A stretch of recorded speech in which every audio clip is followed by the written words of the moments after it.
Nataru, pendapatan pedagang kaki lima PKL di wisata sejarah Candi Tegowangi, Kabupaten Kediri meningkat 100% dari hari biasa. Heri Susanto melaporkan. Masa liburan Nataru membawa berkah tersendiri bagi masyarakat Desa Tegowangi, Kecamatan Pelemahan, Kabupaten Kediri yang berjualan di area wisata Candi Tegowangi. Bahkan omset yang didapatkan setiap hari selama liburan meningkat 100% lebih jika dibandingkan hari biasa. Salah satu pedagang kaki lima atau PKL yang ada di wisata sejarah Candi Tegowangi, Muhammad Abdul Aziz, menjelaskan pengunjung tidak hanya dari masyarakat lokal Kediri, namun juga banyak yang berasal dari luar daerah. Para siswa yang belajar di Kampung Inggris Pare juga banyak yang mengisi waktu luang atau saat mereka libur dengan berkunjung ke Candi Tegowangi. Pengunjung ramai, terutama dari Kampung Inggris. Ya, penuh terus. Naik turun Mbak kalau omset. Ya hari libur mending lebih ramai. Sekitar ya kalau hari biasa mungkin ya sekitar 100.000. Kalau hari libur kayak gini ya bisa sampai 200-250. Ada kenaikan pendapatan. Hal yang sama juga disampaikan Kadir, pemilik jasa penyewaan kereta kuda atau Andong, bahwa dalam momen liburan Nataru tahun ini juga mendapatkan peningkatan pendapatan. Dirinya bersama 3 orang lainnya selama sekitar 2 tahun memberikan layanan sewa Andong dengan rute mengelilingi jalan di sekitar area wisata Candi Tegowangi dengan biaya Rp5.000 per orang. Ya, meningkatnya ada 50%. 50%. Ya. Kalau hari biasa biasanya? Ya, dapat 100 nggak dapat. Satu minggu ini kalau 100 lebih. Lebih? Ya. Sampai 200? Ya, bisa nyampe. Rame-ramenya kira-kira jam berapa kalau? Jam 9. Nyampe jam 3. Berapa orang Andongnya nih? 3 orang. Maksimal? Ya. Kelilingnya rutenya mana saja? Candi Mri. Ya, Candi Tegowangi ini. Satu orang murah sekali 5.000. Ia mengungkapkan dari pengalaman tahun sebelumnya diperkirakan untuk keramaian kunjungan masyarakat ke Candi Tegowangi, Kabupaten Kediri hingga tahun baru 2026. Sementara Abdul Aziz mengatakan untuk berjualan di area wisata sejarah Candi Tegowangi, dirinya bersama 15 anggota PKL lainnya tidak dipungut retribusi atau biaya apapun. Namun para PKL dengan kesadaran diri selalu membersihkan sampah yang ada usai berjualan untuk menjaga kenyamanan pengunjung dan kebersihan area wisata Candi Tegowangi. Heri Susanto melaporkan.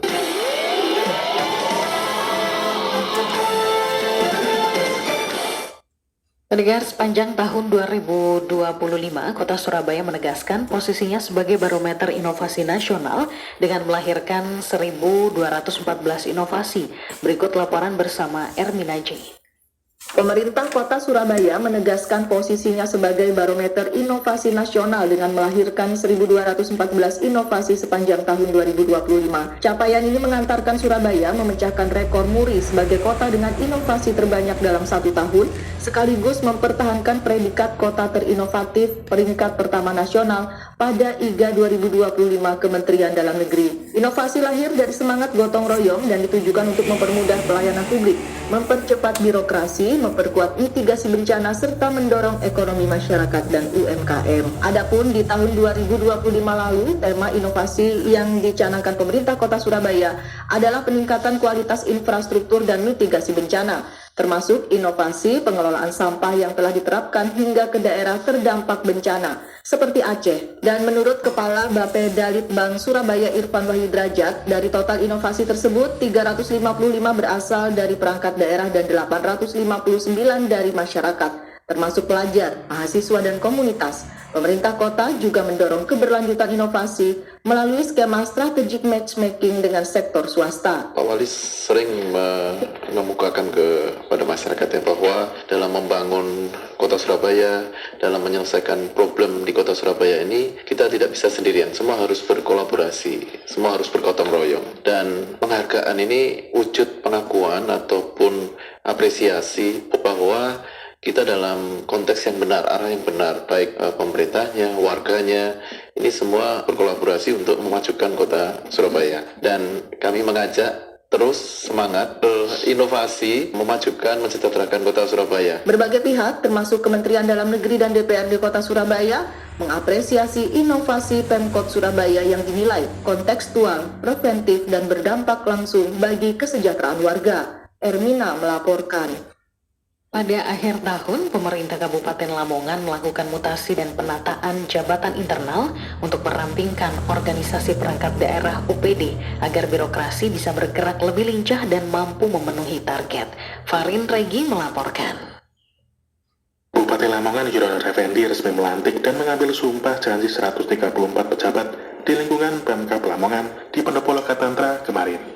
Mutasi tersebut dilakukan sebagai bagian dari restrukturisasi organisasi untuk mewujudkan birokrasi yang lebih efisien dan responsif terhadap kebutuhan masyarakat. Pak Yasa Panagrafnya menjelaskan, perampikan organisasi sejatinya telah dirancang sebelum adanya instruksi efisiensi dari pemerintah pusat. Kebijakan tersebut dinilai sejalan dengan upaya pengendalian biaya operasional agar lebih terukur dan tepat sasaran.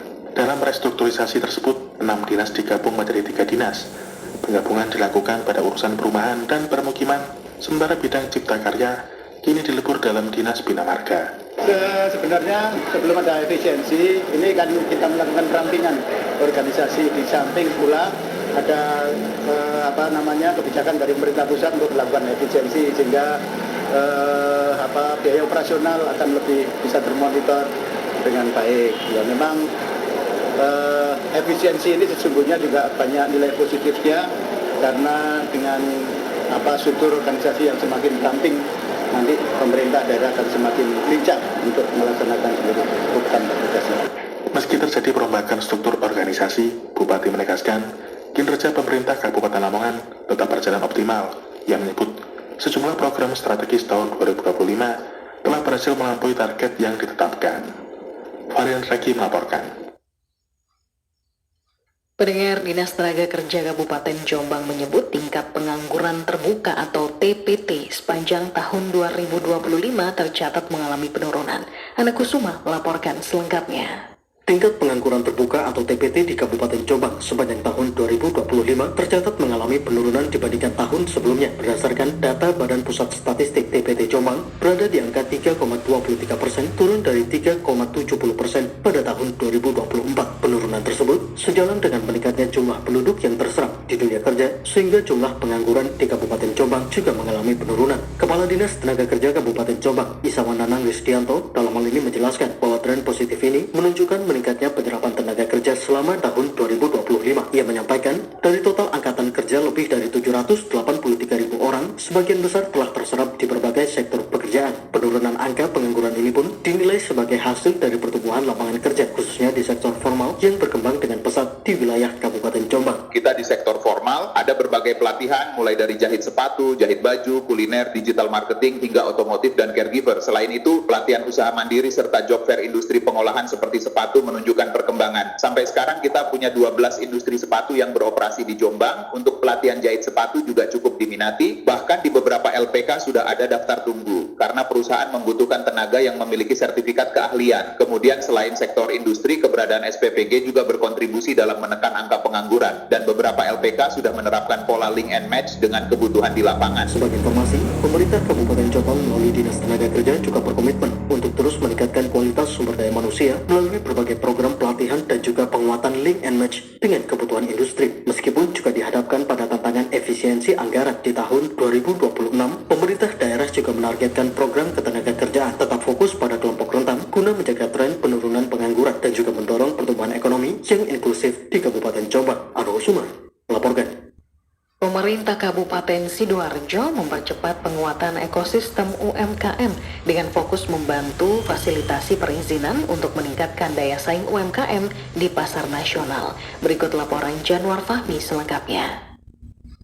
Pemerintah Kabupaten Sidoarjo melalui Dinas Koperasi dan UMKM mempercepat penguatan ekosistem usaha mikro, kecil, dan menengah atau UMKM dengan membantu fasilitas perizinan merek, legalitas usaha, hingga pendampingan administrasi. Langkah ini menjadi bagian dari strategi daerah untuk mendorong UMKM naik kelas dan berdaya saing di pasar global. Sekretaris Dinas Koperasi dan UMKM Sidoarjo, Ruli Rohmawati, menegaskan bahwa penguatan legalitas bukan sekedar administrasi, tetapi fondasi UMKM untuk berkembang lebih luas. Dinas Koperasi Pemkab Sidoarjo itu memberikan fasilitas-fasilitas, salah satunya yang disebutkan Bapak tadi, yaitu terkait dengan legalitas usaha, begitu juga dengan merek. Itu adalah menjadi salah satu program UMKM naik kelas. Jadi kita memberikan fasilitas terhadap untuk UMKM untuk berkembang. Menurutnya masih banyak UMKM berkualitas di Sidoarjo yang produknya diminati pasar namun belum memiliki perlindungan merek maupun izin yang belum lengkap. Akibatnya potensi ekspansi dan akses pembiayaan formal kerap terhambat. Pemkab juga mendorong kolaborasi dengan berbagai pihak seperti Kemenkumham, Marketplace Nasional, hingga lembaga pembiayaan untuk memastikan UMKM yang telah berizin bisa langsung terserap ke rantai pasar yang lebih besar. Dari Sidoarjo, Jawa Timur, Januar melaporkan.